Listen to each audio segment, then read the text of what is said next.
you just got back from the States, and you had you talked with you sat down with Aubrey. What else happened when you were in the States? Yeah, it was amazing. I had the opportunity to be able to see Aubrey again, which is always great. He's a great friend. It's a real connection in the medicine for now more than 10 years. And so it was great to be able to have that and be on his podcast, which is a tremendous honor as well.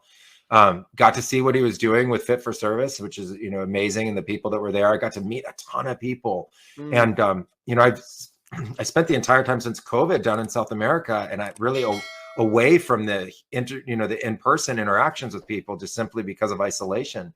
And so to be back meeting people and talking with them and hearing about their medicine experiences was fantastic. And on this trip, I just got to meet about 100, 200 people and, connect with them in a deeper way and get to share with them. And I met a lot of people that are really interested in consciousness training now, which I found to be incredible. Like when I started this in 2013, 2014, I started telling people. In 2006, I wrote books on shifts in consciousness, and people are looking at me like I was an alien, like, what are you talking about, dude? Like, what is this? And the ayahuasca had accelerated my thought process and growth so fast in my early 20s that I just thought this was normal, right? I didn't realize it was going to take another 10, 15 years for sort of the collective to catch on that beneath all of our thinking, beneath all of our words, beneath our actions is a state of consciousness.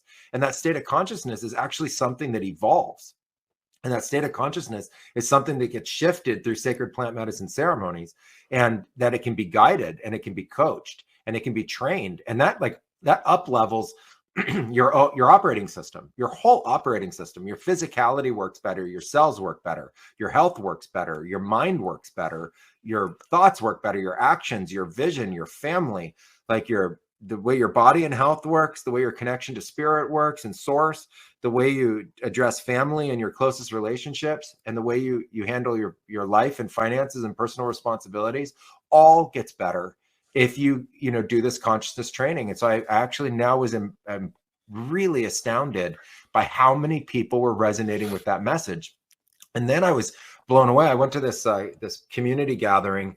There's a lot of people from different communities there, and they all felt the same thing, that they've been called in the last 3 years, that it is mission ready time, that the mission for humanity, the mission for consciousness, the mission for awakening is actually on.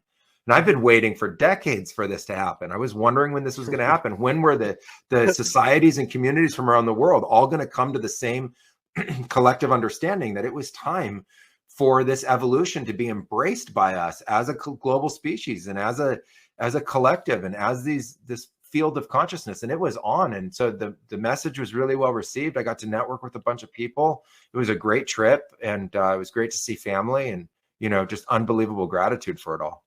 I was in Arizona just after you left.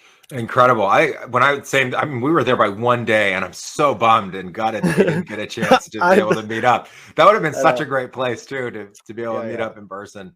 Yeah. I agree. It was a magical time. It was the weather was unbelievably perfect. We were, really graced by spirit in that space.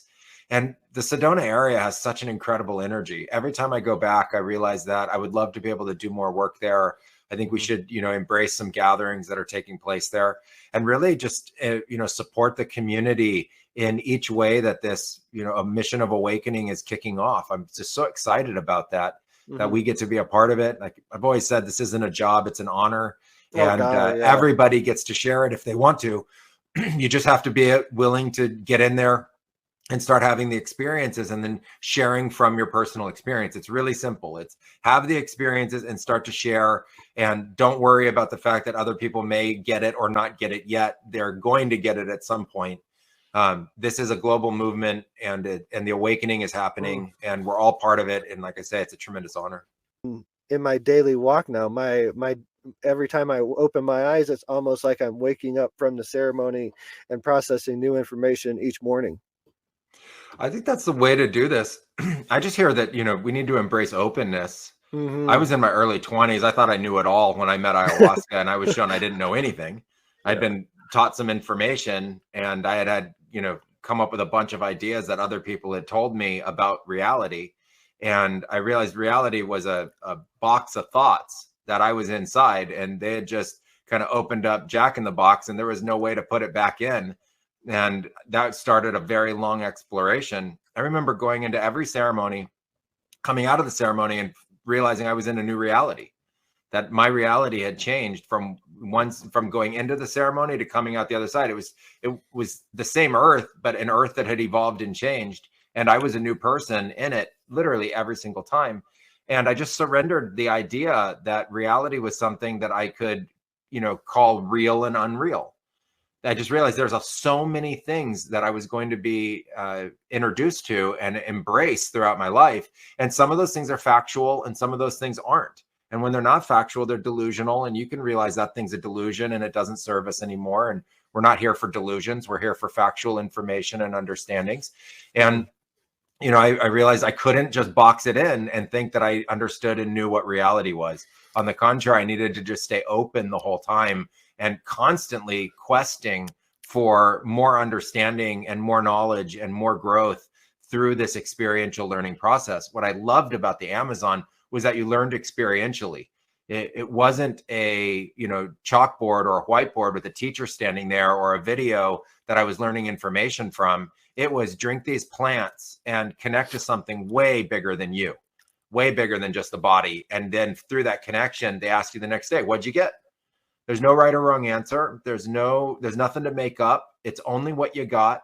And it's your ability to express it. And that honed my ability to talk about it. It honed my ability to frame it in different kinds of thoughts. But the thoughts could never fully encompass what would happen because you would be in this multi-D field and you would be learning in real time, channeling directly from source and directly from nature. I think that, getting in this box about thinking that we know, everything is ultimately the problem. And when we open up to infinite openness, then we can continuously evolve and grow. And we can set that intention every morning to wake up to a new life and wake up to a new rebirth. And we can, push the envelope in the sacred plant ceremonies to take us past where we currently are in our understanding, literally every time. And if you do that, that's a gift you gave to yourself. The universe will expand with you the moment you release that fear and that stranglehold you have on your idea of reality. You release that and you open it up.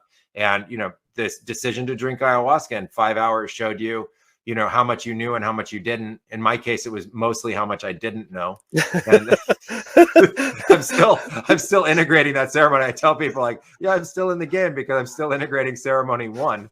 I'm still integrating ceremony 2. I'm still integrating ceremony 3. You just keep integrating them as they go. The gift keeps being given. But I think that, let's continue to embrace it. The beauty in this is that it never gets old. It truly never gets old. It doesn't play itself out. It continues to grow with you. No, it continues to grow with you. And, the more that we can embrace this and fully move into that source consciousness, the better for everybody. And, if you're called, just embrace that calling. It's that simple. Yeah. The calling comes from within. So it's that desire, it's that want, it's the quest for more understanding. If you feel that, you don't have to wait for an illness or wait for, an end of life to be able to have these experiences. You can embrace it. And in the Amazon, they start training you very young. Traditionally people are trained between the ages of 8 to early teens when they start. I was a little later. I was in my early 20s. You were in your mid 30s. There's no right or wrong time to start. You just embrace the calling and you find your way to a ceremony and you get in there and you start to have the experiences. That being said, the warning is not everybody's the same. Not everyone has the same intentions. So, do some research and find people that you resonate with because they are going to affect your experience.